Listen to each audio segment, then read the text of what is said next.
Thank you for listening to We Have Ways of Making You Talk. Sign up to our Patreon to receive bonus content, live streams, and our weekly newsletter with money off books and museum visits as well, plus early access to all live show tickets. That's patreon.com/wehaveways. This episode is brought to you by Indeed. When your computer breaks, you don't wait for it to magically start working again. You fix the problem. So why wait to hire the people your company desperately needs? Use Indeed's sponsored jobs to hire top talent fast. And even better, you only pay for results. There's no need to wait. Speed up your hiring with a $75 sponsored job credit at Indeed.com/podcast. Terms and conditions apply. Hey, it's Paris. You know I love sparkly things, right? Like stars. Duh. And thanks to Hilton and AutoCamp, I just slept under them. Picture me, serving looks by the fire outside my luxurious Airstream, making s'mores with the kids, while a national park is our backdrop. The great outdoors meets Hilton hospitality. That's hot. Explore all the new ways to stay at Hilton.com. Hilton for the stay. This episode is sponsored by Friskies, who would like to tell your cats hi. Now, if that didn't get your cat's attention, there is one thing that always does the trick. Just pour some Friskies crunchy food in the bowl and you'll hear those paws come running. Works every time. With so many Friskies choices, you can always bring your cats running from their secret napping spots. There's always more to explore. See for yourself at friskies.com or visit your local store.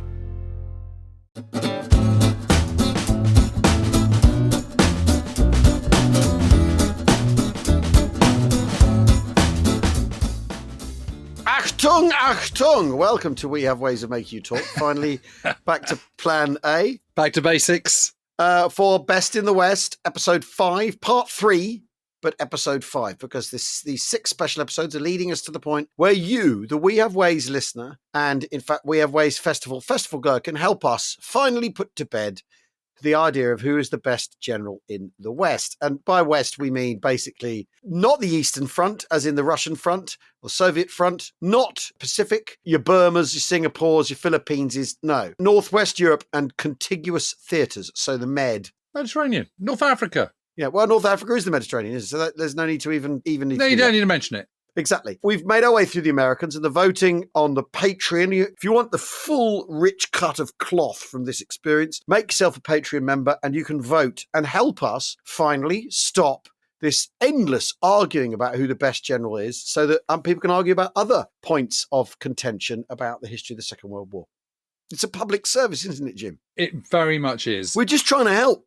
We're not trying to wind people up. We're trying to help with this, aren't we? I'm just looking at the results on the so far on the Duke. It hasn't moved a huge amount. Dick McCreary's still got 0 points.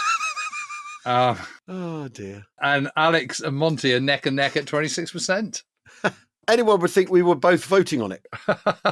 Shh, I've done it 120 times. And the Facebook comments are completely explosive so far, which is exactly what we want, because what we're trying to do is settle this so that no one need ever go on Facebook to have to post about this ever again. Anyway, we are on to the Germans now. We're on the other side of the hill, ladies and gentlemen. Yep. The Germans. We've done the Americans and we've done the Brits and the Duke contingent, and now we're on to the Germans. And I think what we're going to be spared here is a George Marshall or Allenbrook figure, really, aren't we? Because there's no one really floating above in that kind of... We haven't even included Keitel in the long list. Well, of course, they don't have any strategy, the Germans. So... Well, it's Hitler. Well, I mean, why don't we put Hitler in the mix? Yeah, but if you want famous to call but not incled is a part that we've had. If you want to call it, include Hitler. If you want to call him a strategist, I mean, it's not a strategy. Well, he's commander in chief of the army. Yeah, but it's daft lunges from place to place. What I mean is, there's no plan beyond the next 10 minutes. Well, there is a plan. There's to destroy global Jewry and Bolshevism. Yeah, but that's not a plan, though, is it? That's just nuts. Before we get stuck into the individuals, just very quickly, I just wanted to point out that there is a school of thought, and it's been quite a strong school of thought, that would argue that the Germans were the best at this, and that they had the best troops and the best trained men and the best kit, and certainly the best, most enlightened generals that could run rings round the Allies. But I've got to say, going through it, I mean, it's a catalogue of failure rather than success is the truth of it. Yeah, and people being clean on war crimes that's another issue altogether, isn't it? So we're going to start with General, to give him his proper title, Ernst Günther Bader. Bader. And the good thing about Ernst Günther Bader is that he kind of sort of is okay as they come.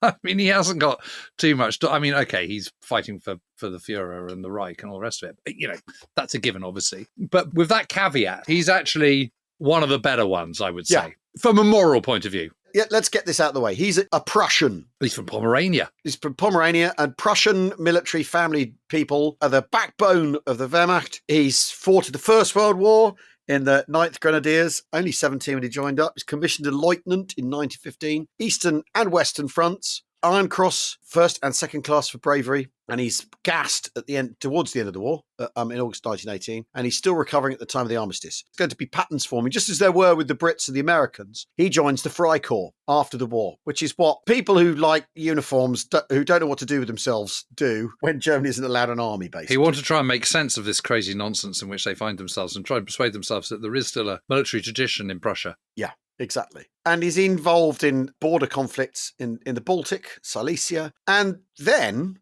leaves, doesn't he? Yep, he's out at the age of 22, goes back to one of the family estates in Holstein, and he becomes a notable horse breeder and an equestrian. And he's absolutely the business. And he gets married, and his wife's muster keen on horses too, and also not half bad at show jumping. And they get an international reputation as show jumpers.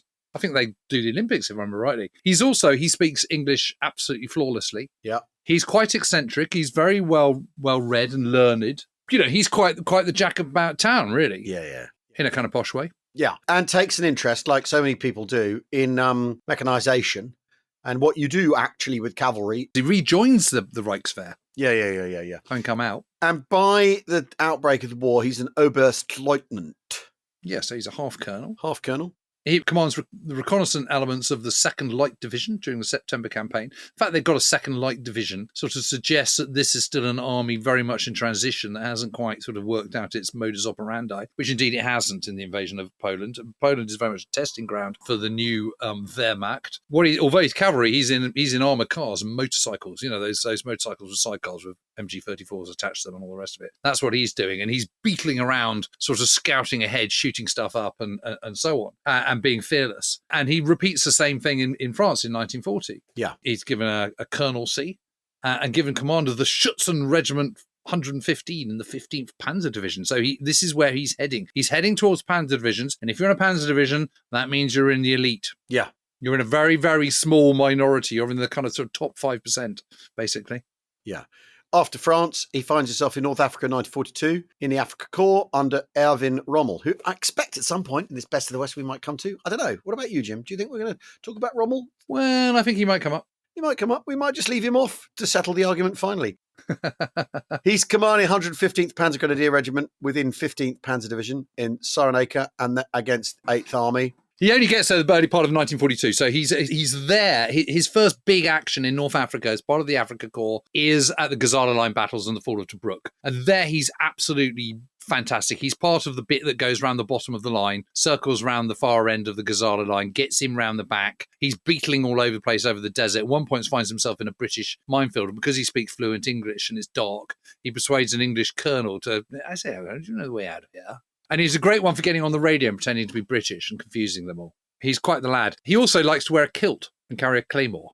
Okay. He's quite odd, isn't he? He's an eccentric, but badly wounded at Alamein. So he's out of action for a bit. And then he goes to the Comando Supremo because he's not fit enough to return to frontline duties. And the Comando Supremo is the general staff of the Italian armed forces. So he's based in Rome.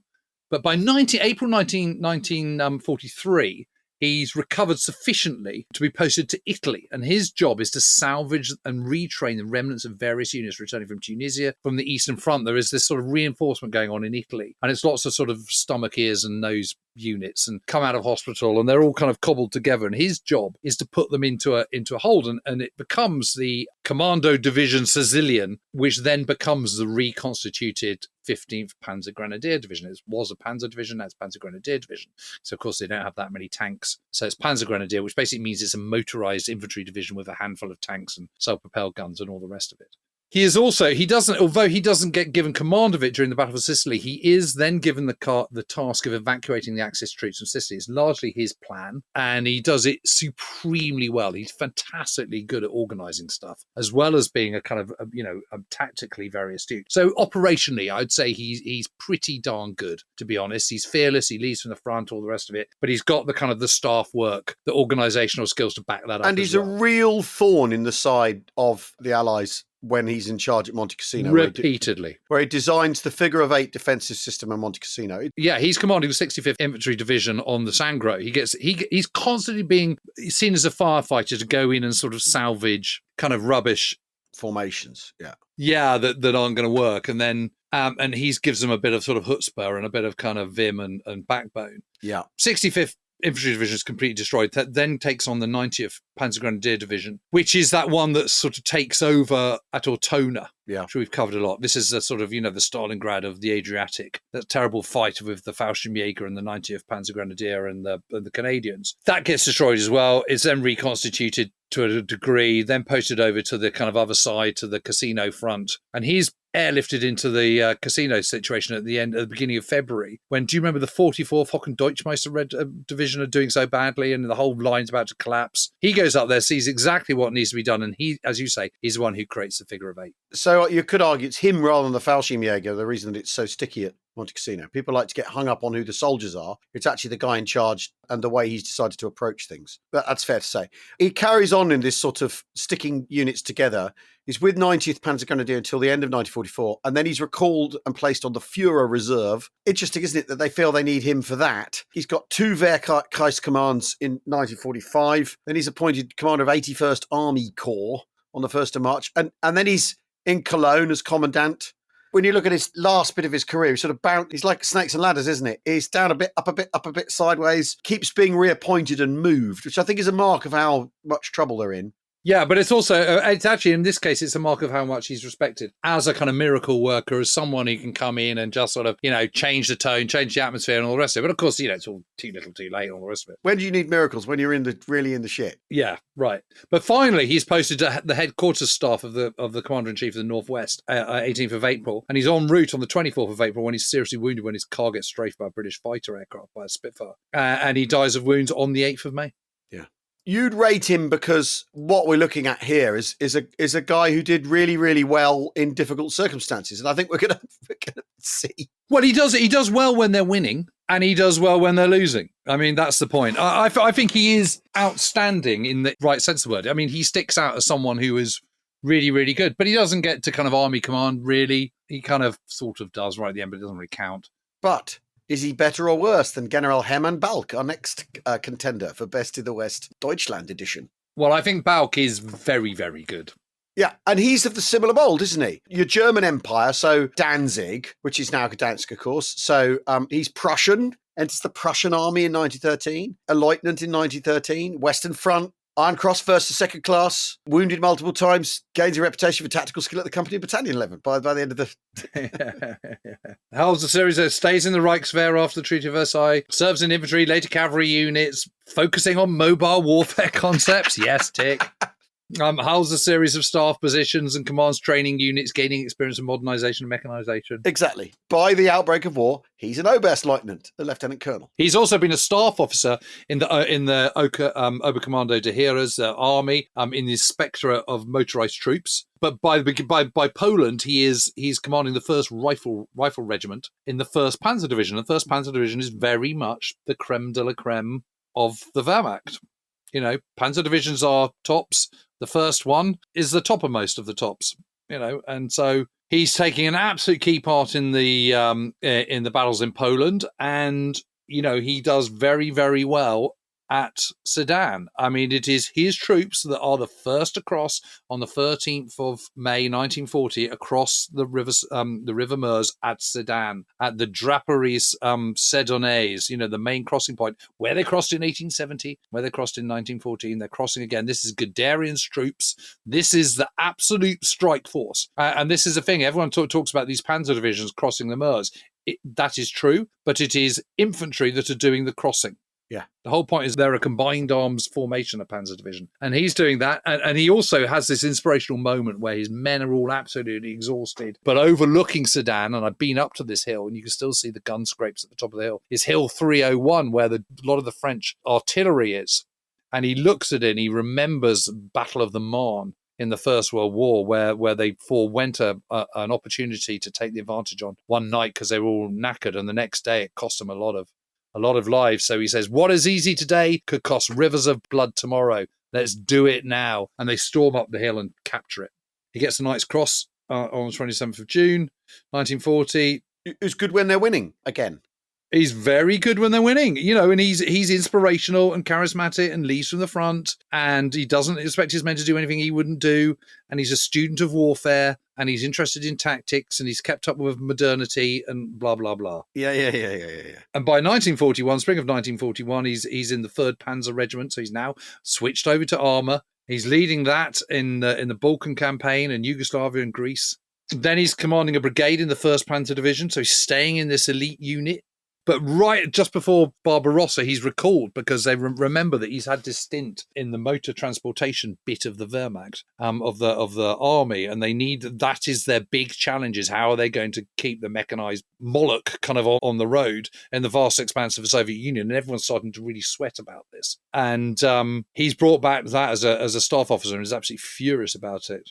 His son is killed in battle in the opening days of Barbarossa. And he is General of Mobile Forces at OKHHQ, even though he's just a colonel. And he's very blunt with von Brauchitsch about the state of things. He gets sent to the front in November 1941, and he says, we're running out of steam here. This isn't, we should sue for peace right now. We haven't got enough supplies. We can't replace the losses. The distances are too great. We're stuffed. We've shot our bolt. We've reached our culmination point. And von Brauchitsch, who at that point is just about still the head of the army, isn't very impressed. But he gets a chance. Balk gets a chance to say this to Hitler. Yeah. And he says it. Hats off. He says, you need to sue for peace, mein Führer. And despite saying that, he's promoted to Major General in May 1942 and given an 11th Panzer Division. Oh, well. Leads the advance into the Caucasus in the summer offensive, then directs defensive actions against the Soviet counteroffensives, which is a shape of things to come in late 42, and avoids encirclement after Stalingrad. He doesn't get swept up in that. It's decorated again with the oak leaves, and then he gets the swords, and actually he gets the diamonds as well. His really big moment on the Eastern Front is when he leads the 11th Panzer Division in the Battle of Kharkov in March 1943, where the Soviet Red Army is trying to kind of make the most of its gains of the previous winter, 42, 43, and they get a massive bloody nose. And basically his one division largely destroys the Red Army's 5th Tank Army. They destroy something like sort of 400 tanks or something. I mean, it's just incredible. It is recognised that his leadership is one of the key points there, and he becomes one of only 27 men to receive the Knight's Cross with oak leaf swords and diamonds. So that's basically getting the Knight's Cross and bar. How political is he? Not massively. He becomes increasingly anti against the regime. Yeah, he's still going up the tree, despite having... He keeps a very detailed diary, which is fascinating. Right. It's fascinating. And he really is not enamoured. He is... There are still question marks on him, bad things happen. Reading his diary, which he keeps at the time, you can be cynical and say, well, he knew he was doing this with a nod. I kind of, I just think, I didn't really think that, because I don't think he's senior enough at that stage to kind of warrant a kind of after the war, I want it on record kind of thing. I don't know, maybe. But he goes up and does well in the commands he gets. So, in early 1944, he's General der Panzertruppe. He's got 4th Panzer Army on the Eastern Front. Don't forget, he's commander of 14th Panzer Corps at the time of Salerno. Yeah. So he's firefighting as well. I mean, it's interesting. Lots of these people end up doing that. Basically, we're talking about, does he stand out though? Yes, I think he does. Why do people, when they're doing the top 3 German generals, why does he not come out? Why is he not jostling with Manstein and Model and Student? Well, because he's not in senior command at the start of the war when they're winning, I think. He's in medium to low command at that point. But I think he is outstanding. I think he's one of the really top flight ones. You know, the combination of what he's done, the range. I mean, he can't help his age, and he can't help the circumstances in which he is at the start of the war. He's a General General Panzer Trooper by early 44, as you point out. He's transferred to the Western Front, he's an army group commander. He conducts the orderly withdrawal from southern France into Lorraine. You know, he's pretty good. So I would say he's very good at aggressive warfare. He's very good at defense. You know, he's a 360-degree man, really. Okay. But for some reason, his name's not in the same breath as your Guderians and your, you know. Yeah, but, you know, he wasn't sort of sucking up to Little Heart after the war, was he? But here's the thing. If you do rate Balk, then what you got to do is vote on the Patreon. I'm just going to say right now, he's definitely going to be in my top 3. Okay. How does he compare to General Lieutenant Fritz Bayerlein? Oh, Fräulein. Oh, such a sweet nurse. Yeah. Oh, the sweet nurse I ran into in the Ardennes. Stole my heart. It's a critical moment. Now, we talked about Bayerlein a bit in our Battle of the Bulge series. It's what we're referring to there.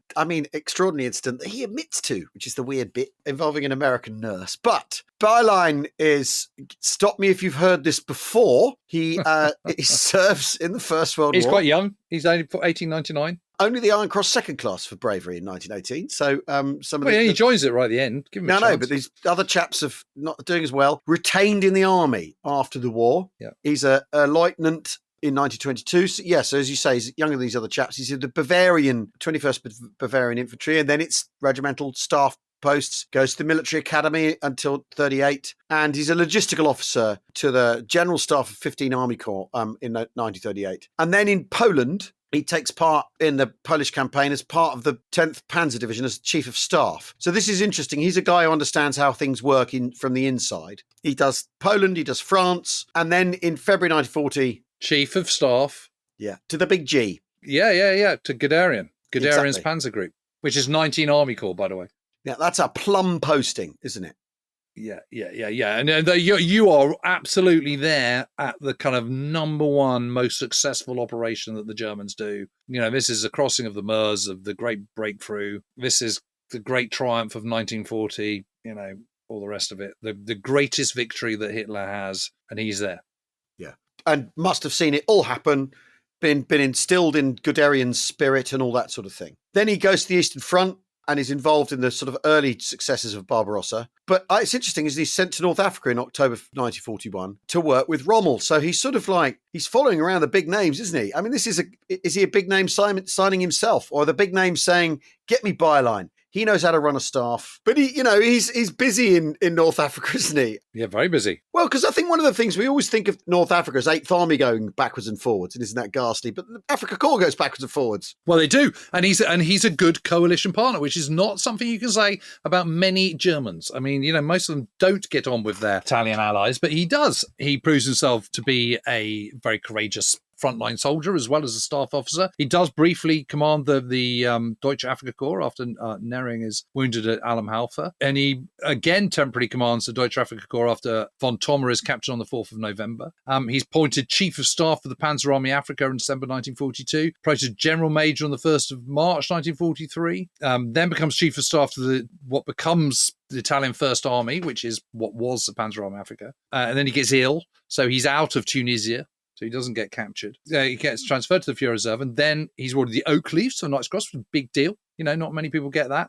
He's given command of 3rd Panzer Division on the Eastern Front. Again, he's fighting at Kharkov and Poltava, Dnieper, Kiev. And then he gets appointed as first commander of the Panzer Lehr Division. And for my money, the Panzer Lehr Division is the best Panzer Division in the Wehrmacht by 1944.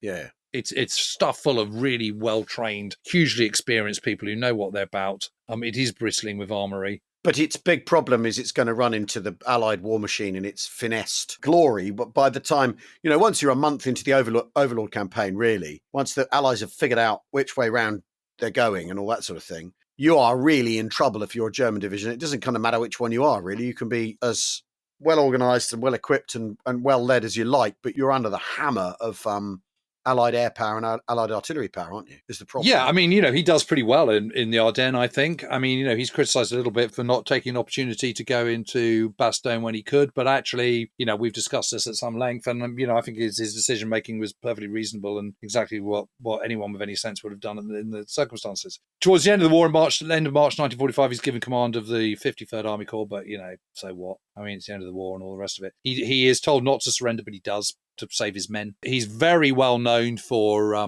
caring about his men. He really does care. He has served on the Eastern Front. There is no stain on him at all. Absolutely none whatsoever. And once he becomes, once he's a captive of the Americans, he cooperates with their kind of foreign field studies thing, their project they're doing, sort of capturing the evidence of Germans and how they went about things. But he also he volunteers to work as a mechanic, never puts on his general's uniform ever again, and becomes a humble mechanic to be with the lads. And he assists Rommel's widow and son in preparing the Rommel papers.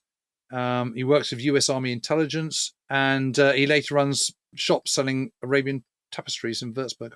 I think he comes across really well. He's a very, very likable fellow. Is he the best? He's obviously a supremely competent commander. I would say, from a German point of view, why doesn't he become a corps commander or an army commander earlier on? I think he's perceived to be a bit too nice. Yeah. Cares about his blokes.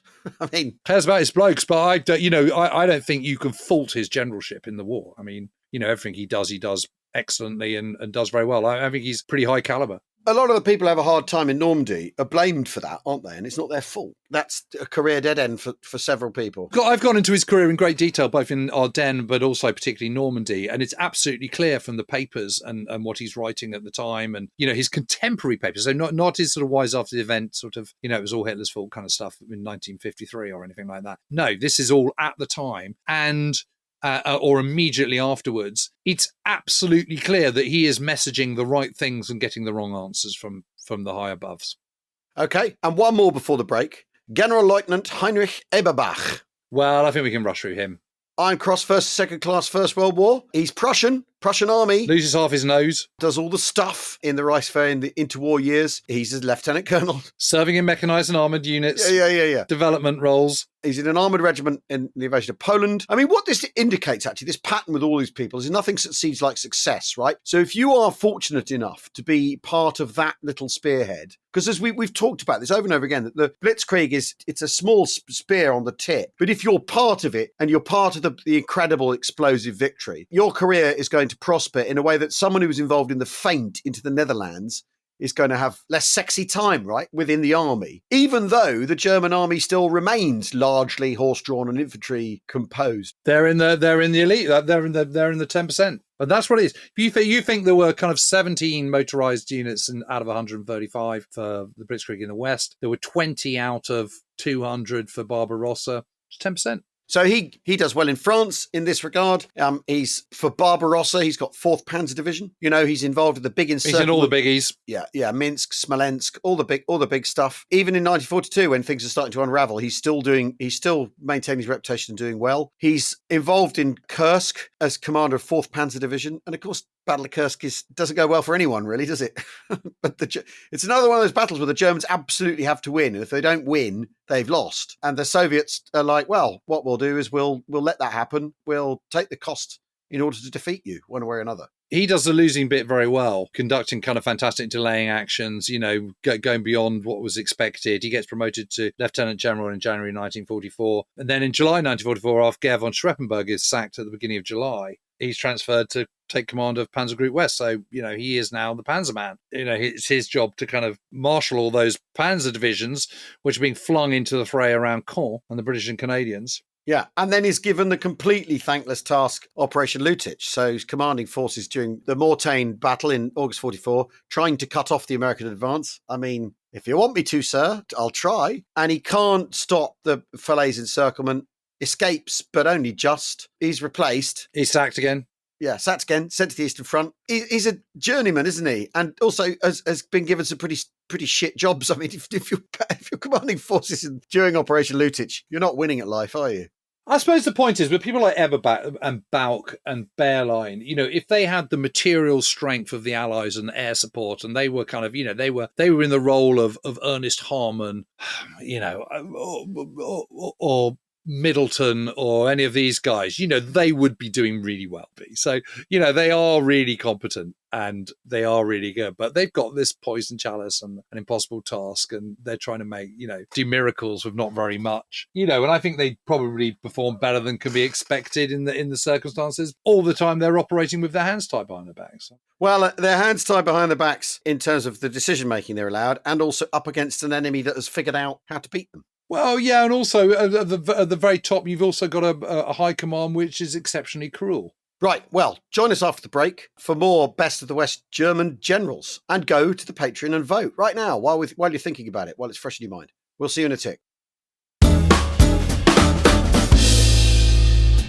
This episode of We Have Ways of Making You Talk is brought to you by Ledger Battlefield Tours, because some stories deserve more than just a page. Well, quite right. With Ledger, you can actually walk in the footsteps of heroes on expertly guided tours across the key battlefields of the Second World War. Normandy, Arnhem, Monte Cassino, all the big ones, and you're not just wandering about with a pamphlet. No, these are fully escorted tours led by proper historians. People who know the campaigns, the regiments, the stories, and where to get a decent pint near Pegasus Bridge. Which, let's be honest, is vitally important military intelligence. It is, so whether you're a lifelong history buff or just curious to see where it all happened, it's a brilliant way to bring the past to life. And you'll find yourself among like-minded folk, learning how ordinary men and women faced extraordinary times, and seeing firsthand that freedom was hard won. So if you're ready to go beyond the books, walk in the footsteps of heroes at ledgerbattlefields.co.uk/WHWF. This episode is brought to you by Osprey Publishing. Even in the thick of a battle account, the sharpest details can vanish under fire. Names pile up like shell casings, maps become a maze. As the fog of war descends, it's hard to know who's advancing, what's retreating, or where the front line even is. And that's where Osprey comes in. With over 3,000 titles covering the phalanxes of the ancient world to modern air power, they offer a richly illustrated sweep of historical warfare. Bird's eye views, loadouts, liveries, all diagrammed with precision and written by experts who know their Mark IVs from their Mark Vs. Sometimes the smallest details win the day. There's narrative history too. Boots on the ground stories like Into the Reich by Prit Buttar, on the Red Army's push to the Oder, or Jungle Commandos by Lucy Betteridge Dyson, set in the chaos of Burma. And Osprey wants your input on their future releases. Vote on their book suggestions form on their website or during the We Have Ways festival. Visit ospreypublishing.com or drop by their stand at the HQ tent. Right, Jim, a quick one before we crack on. And this is 100% We Have Ways, isn't it? Yes, it is. Yeah.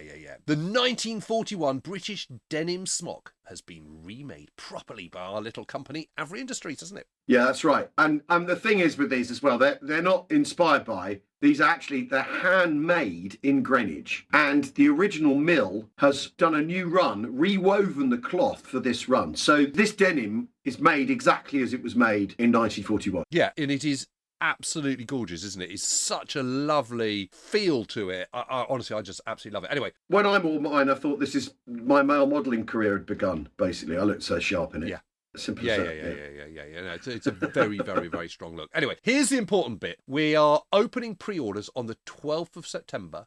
250 jackets only, £349 each. You pre-order and you will get your smock. Simple as that. Couldn't be any easier, could it, James? No, it absolutely couldn't. And if you want one, just go to averyeind.com. That's AVREIND.com right now and register. And if you have registered, the information will be winging its way to your inbox. There we go. 12th of September, 250 only. Averyeind.com. Do not dither. Do not delay. Welcome back to We Have Ways of Making You Talk with me, Almar and James Holland. And of course, Best in the West continues. And we come, I think, to one of the, I mean, genuinely giants.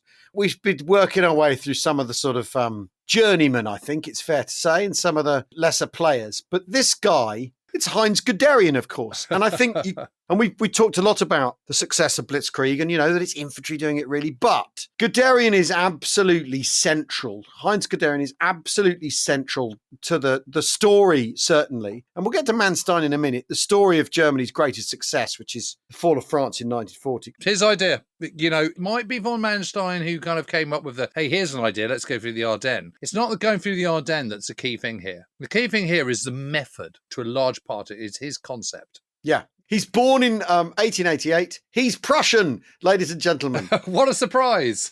What a surprise. And it may amaze you to know he served in the First World War. He enters the army in 1907. So he's into it. He's a professional soldier. Married before the war. Married before the war, exactly. And then, does lots of signals intelligence and that sort of stuff. And then ends up commanding infantry, ends up in the General Staff Corps, finishes up in Italy. I think it's quite interesting. But the point is with Guderian, he is then who is following what's going on with tank thinking between the wars. He sees the future, right? And he's keeping abreast of people like Percy Hobart, funnily enough, who we've talked about on the other side of the English Channel. He's keeping abreast of he's part of the sort of tank knitting circle that emerges between the wars. There's a group in our village called Knit and Natter. Well, there we are. So he's Tank and Natter or something, or Panzer and Peruse, yeah. Panzer and Peruse. But basically, they're all figuring out what do you do with tanks? Of course, it's all quite theoretical if you're German, but they're keeping abreast of the theory. Should it all come back, they're going to motorise and all this sort of stuff. And he's a military historian teaching at Stettin. Yes. And he's a guy who's his personality as well, Guderian. Known for his wit, his sarcasm, and all this sort of thing. It's in the 30s when things crystallise for the Wehrmacht. And of course, one of the reasons the army likes Hitler so much is because he gives them back their toys, doesn't he? One of the reasons the army's on side is giving them what they want. He is really, really, really influential in formulating ideas to the point where he's asked to write a book called Achtung Panzer, a famous tome. Well, before that, he's taken command of the 3rd Motor Transport Battalion, which he uses as a kind of blueprint for combined operations. So although it's a motor transport battalion, but this is the genesis of the Panzer Division. And as we've talked about many times on this podcast, the Panzer Division is not a division stuffed full of panzers. It is an all-arms motorised outfit. Yeah. You can't talk about German motorised warfare, Panzer warfare, without talking about Guderian. And the fact his bestseller is called Achtung Panzer. Yeah.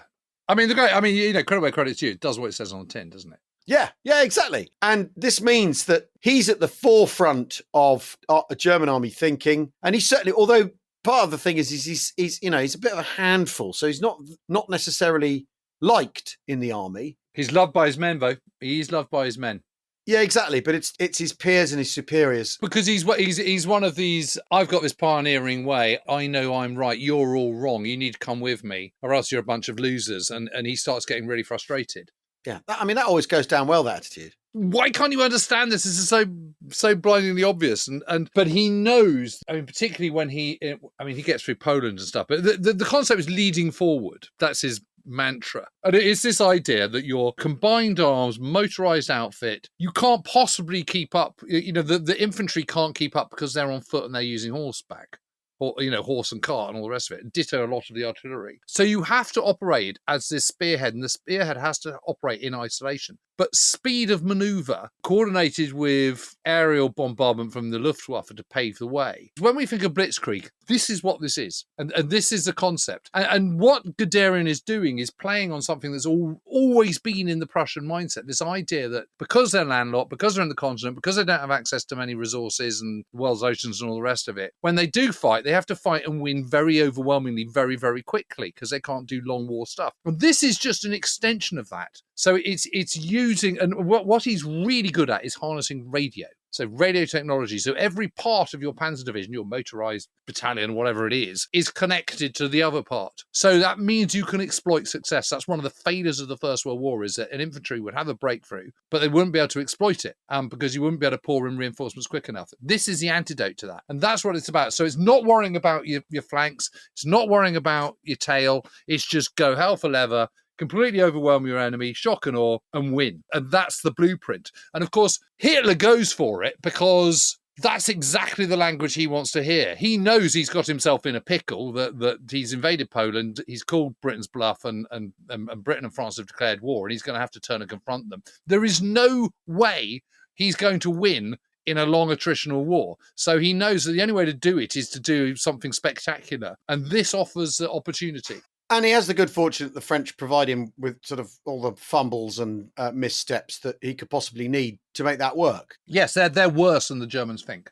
Yeah. The rest of his career, though, he very much in Barbarossa's going forward. But one of the interesting things about Guderian is as he drifts higher and as the Germans become less mobile and less able at this sort of thrusting form of warfare, because basically their opponents have caught up with them operationally, their situation's getting worse and worse. What he doesn't do, which was what a lot of people do, is distance himself from the regime the worse things get. He gets, if anything, he gets closer to the regime and is as Nazi as you can be at that level, really, isn't he? Yeah, and he's got lots of Russian Soviet blood on his hands, and there are war crimes. And then don't forget he's a guy who's running the honor court after the Stauffenberg plot. And the honor courts are where it's already decided you're guilty, you're stripped of all your rank, you become a commoner again, and then you're executed by guillotine or by piano wire or whatever.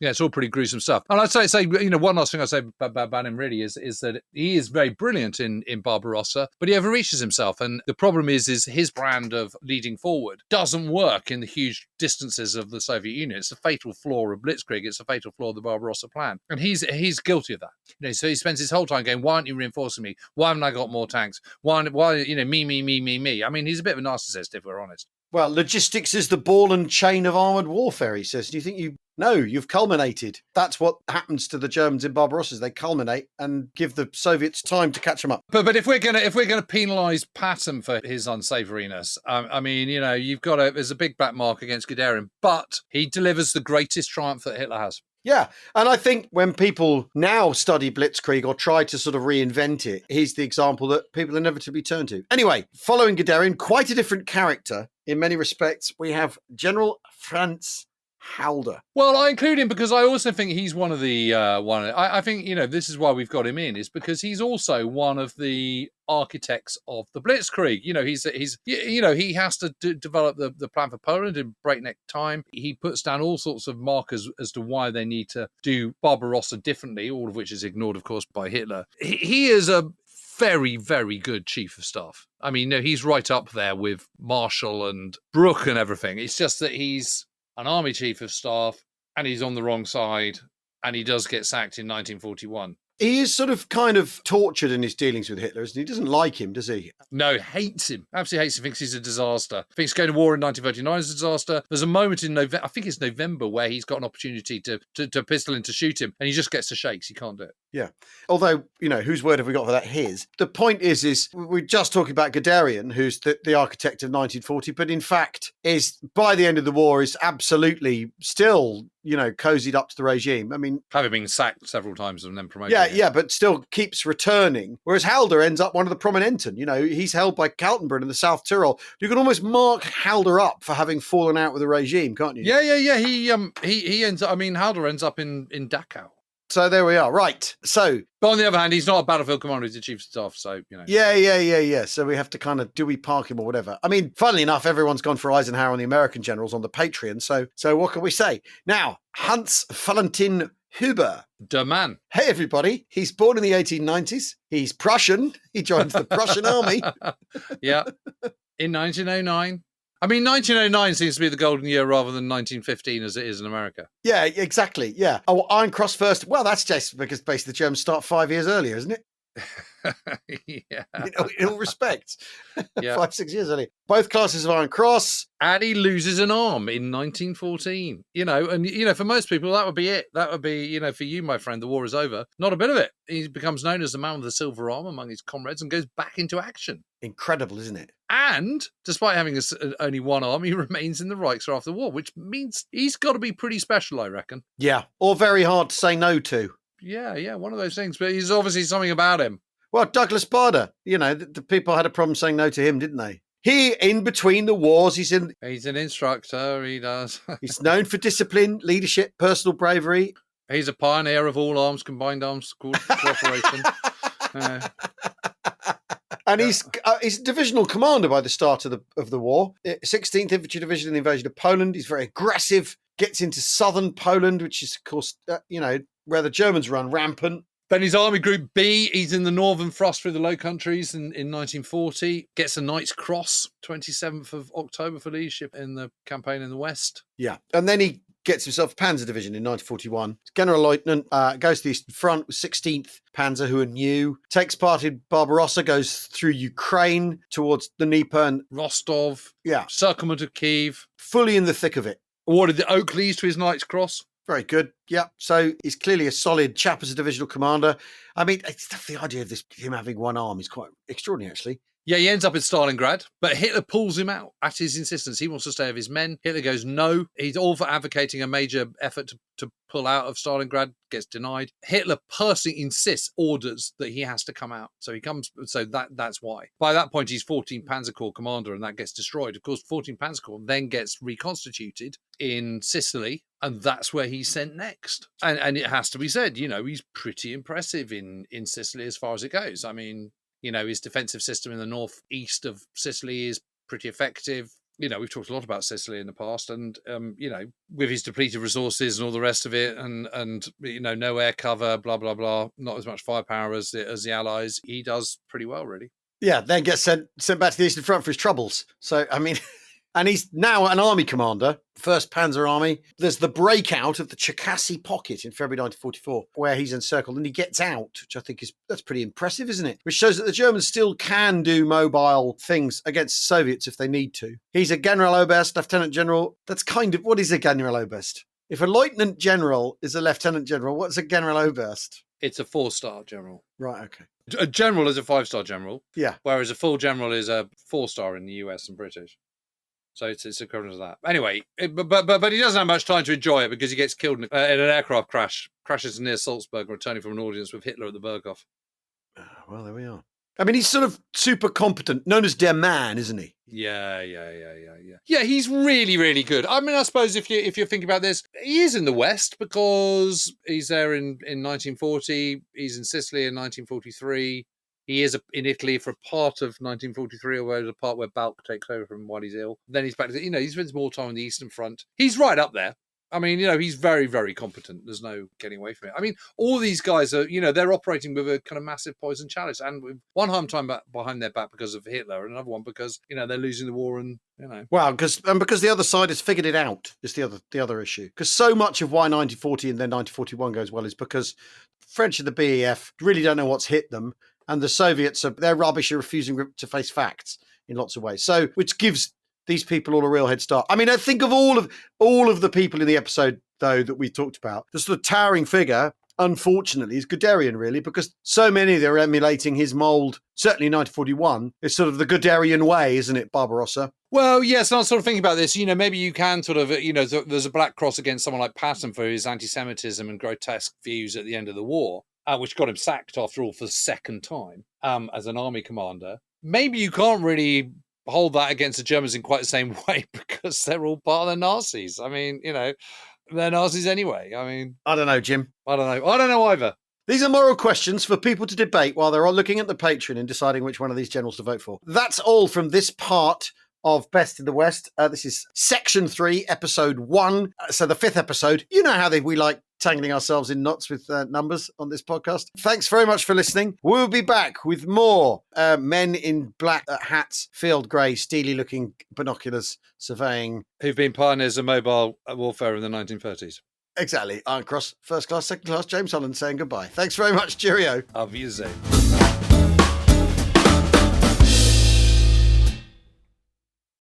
Hey, it's Anthony Scaramucci from the Rest is Politics US. If you're looking for something to play next, Caddy K and I just launched a new mini-series about Ronald Reagan. We're digging into the real Reagan story, the rise, the drama, how his world has been turned upside down in the age of Trump. We trace his rise from Hollywood to the White House, from his role in ending the Cold War to reviving the economy.